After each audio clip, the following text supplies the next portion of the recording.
les 7 piliers fondamentaux de la loi de l'attraction. Pensée et réalité. Vos pensées façonnent votre réalité. Pensez positivement et vous attirerez le positif. Visualisation. Imaginez clairement ce que vous voulez obtenir. Plus vous pouvez le visualiser, plus il est probable que cela se réalise. Émotion. Vos émotions influencent ce que vous attirez.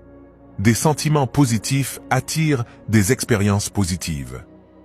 Affirmation positive. Répétez-vous des phrases positives pour vous aider à focaliser vos pensées sur vos désirs. Gratitude.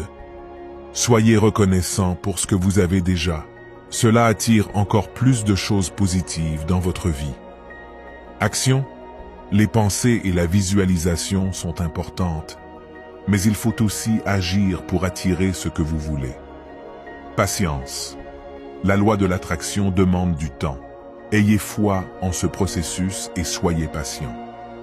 Voilà les 7 piliers de la loi de l'attraction. Commencez à les utiliser aujourd'hui pour attirer la vie que vous désirez. N'oubliez pas, vous êtes le créateur de votre réalité. Bonsoir la team, bonsoir la famille, comment allez-vous? J'espère que vous allez bien. Voilà, vous venez d'écouter cette magnifique vidéo qui résume parfaitement le pouvoir de la loi d'attraction. Qu'est-ce que c'est que la loi d'attraction et quel est son impact et son importance dans la vie? Donc vous sachiez que nous sommes tous créateurs de notre réalité, nous sommes le créateur de notre réalité.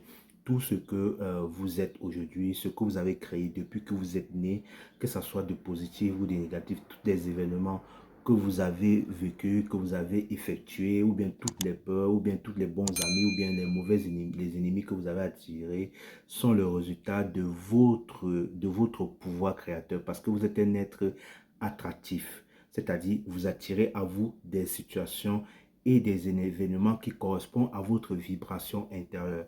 C'est la raison pour laquelle la loi d'attraction, c'est juste que l'énergie que vous avez dégagée vous revient en retour, tout simplement parce que nous sommes des êtres électromagnétiques, c'est-à-dire électrique, nous envoyons une vibration à l'univers, et magnétique, l'univers nous renvoie la vibration correspondance ou la fréquence correspondance que nous avons émis et que nous avons dégagé. Nous sommes aussi des êtres répulsifs, c'est-à-dire on repulse, c'est-à-dire on envoie une énergie à l'univers. Tout ce qu'on dit, c'est une répulsion. Toutes les pensées qu'on émet, c'est une répulsion. Toutes les paroles qu'on dit sont les répulsions. Tous les actes qu'on fait sont les répulsions.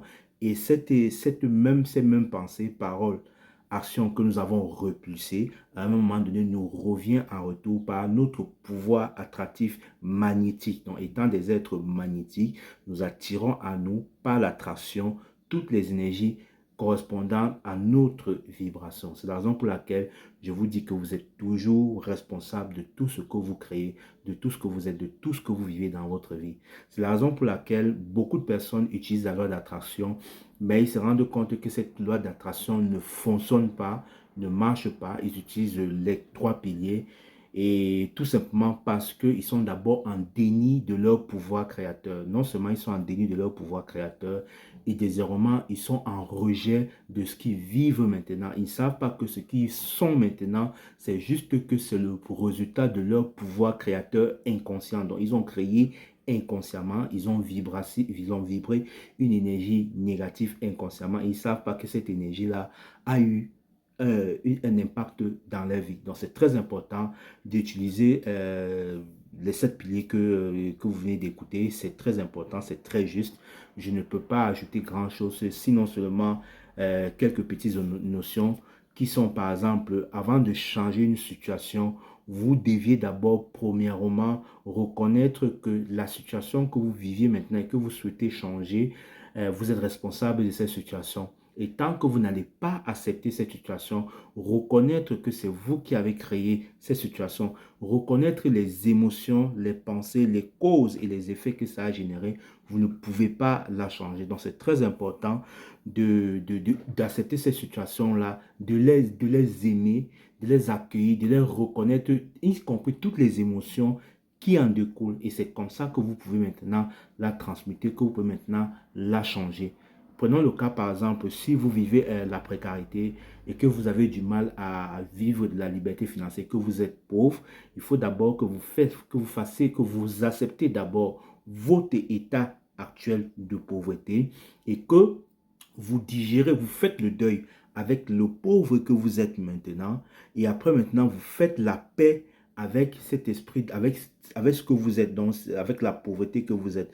C'est en acceptant, en reconnaissant, en faisant la paix avec ce que vous êtes, que vous allez attirer quelque chose de nouveau. Ensuite, la troisième solution, c'est de vous détacher de tout résultat. Donc, quand vous émettez quelque chose, une vibration, et détachez-vous de tout résultat, soyez dans une attitude de gratitude et de lâcher prise. Parce que quand, généralement, on émet une vibration, quand on attend quelque chose, on vibre la peur. Et la peur, l'attente sont des vibrations énergétiques qui vont fausser notre loi d'attraction. Parce que n'oublions pas que nous sommes des êtres attractifs. Si nous vibrons l'attente, l'univers nous envoie l'expérience d'attente. Or, si nous sommes dans une attitude de détachement, au lieu d'être dans l'attente, soyons dans la gratitude d'avoir déjà ce que nous avons demandé. Cela va arriver à nous naturellement. Donc, c'est très important de lâcher complètement prise et de vous détacher de tout résultat. Et la dernière chose que je pourrais apporter, c'est l'état d'être. Dans la vidéo, on a parlé des émotions, c'est-à-dire le sentiment. Parce qu'il faut savoir que c'est l'âme qui crée. Quand nous faisons une demande à l'univers, c'est qui crée, ou bien c'est qui attire, c'est l'âme. Ce n'est pas l'ego. Parce que si vous êtes dans l'état d'avoir, c'est-à-dire vous dites que pour être heureux, je vais avoir d'abord une voiture. Là, vous êtes en train de créer avec votre ego, vous êtes en train de penser avec votre ego. Or, l'ego, lui, ne crée pas. Or, ce qu'il faut faire, c'est de ressentir, c'est de comment est-ce que vous allez vous sentir, comment est-ce que vous seriez si vous avez déjà ce que vous avez demandé. Et c'est maintenant quand vous définissez comment vous allez vous sentir, vous commencez à vivre dans cet état d'être-là. Et en vivant dans cet état d'être-là, c'est votre âme qui crée parce que le but de l'âme, c'est de faire les expériences à travers vous et en faisant l'expérience, l'âme pour refaire l'expérience, il faut qu'elle ressente des états d'être et non qu'elle soit dans les possessions matérielles, c'est-à-dire la voix. Donc, c'est très important de prendre ça en compte. Imaginons, je prends un exemple. Imaginons que vous avez décidé d'être riche. Vous vous demandez, si je suis riche, je vais me sentir important dans la société, je vais me sentir libre. Ah, donc, vous travaillez votre état d'être à toujours vous sentir libre et agir comme si vous étiez déjà libre, à ressentir cet état d'être de liberté. Plus vous allez ressentir cela, plus ça va permettre à votre âme d'entrer en jeu dans le processus de création. Et c'est comme ça que vous allez manifester rapidement ce que vous souhaitez dans votre vie. Je vous remercie de m'avoir écouté. Donc, n'hésitez pas voilà, à partager cette vidéo. Et si vous êtes à vous abonner aussi sur ma page. Je ne me suis pas présenté au début. Je suis Georges Parfait Monté et je suis enseignant spirituel, thérapeute, consultant holistique. Donc, n'hésitez pas de partager, de liker et aussi, voilà, si cette vidéo vous a plu, de mettre un pouce et on se retrouve à la prochaine pour un autre conseil qui va vous permettre de prendre conscience de votre pouvoir créateur et d'éveiller votre conscience. N'oubliez pas, l'unité est la clé, nous sommes tous un, vous êtes des dieux. Merci.